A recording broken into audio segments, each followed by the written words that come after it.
जालोर जिले के भीनमाल के पास बसा है देता कला गांव, जहाँ सदियों से गूंजा है वीरता और आस्था का प्रतीक वरणीय गोगा जी का नाम। 800 वर्षों से खड़ा ये मंदिर केवल एक धरोहर नहीं बल्कि लोक विश्वास का अडिग स्तंभ है। सुबह की सुनहरी किरणों ले खेतों पर उतर आई, लहराती बाजरी ले रही थी, हवा संग हिलोरे। गांव के लोग मेहनत की राह ले खेतों की ओर बढ़े। चौधरी परिवार भी बैलों और औजारों संग खेत की ओर निकल पड़ा। हर और परिश्रम, हर और उम्मीद, यही थी उस सुबह की पहचान। दोपहर होते ही घर से पहुंचा गरम गरम खाना। महिला ने रोटियां सेकी, दाल चूरमा और छाछ तैयार की। पेड़ की छांव तले सबने मिलकर भोजन किया। थोड़ी देर आराम ले फिर सब कटाई में जुट गए। लेकिन भाग्य ने लिया भयावह मोड़।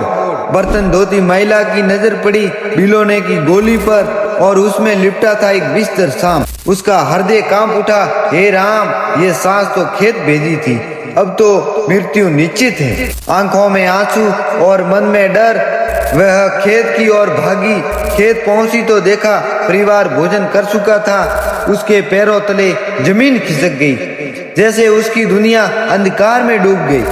वह भूमि पर गिर पड़ी और पुकार उठी, हे वीर गोगा जी, ये अपराध अनजाने में हुआ, रक्षा अब केवल आप ही कर सकते हो। और तभी हुआ चमत्कार। गोगा जी महाराज की कृपा ने विष का असर मिटा दिया। परिवार का कोई भी सदस्य पीड़ा से ग्रस्त नहीं हुआ। सभी वैसे ही स्वस्थ रहे, मानो सांस में विष था ही नहीं। इस करुणा को देखकर चौधरी परिवार का विश्वास और गोगा जी पर अटूट हो गया।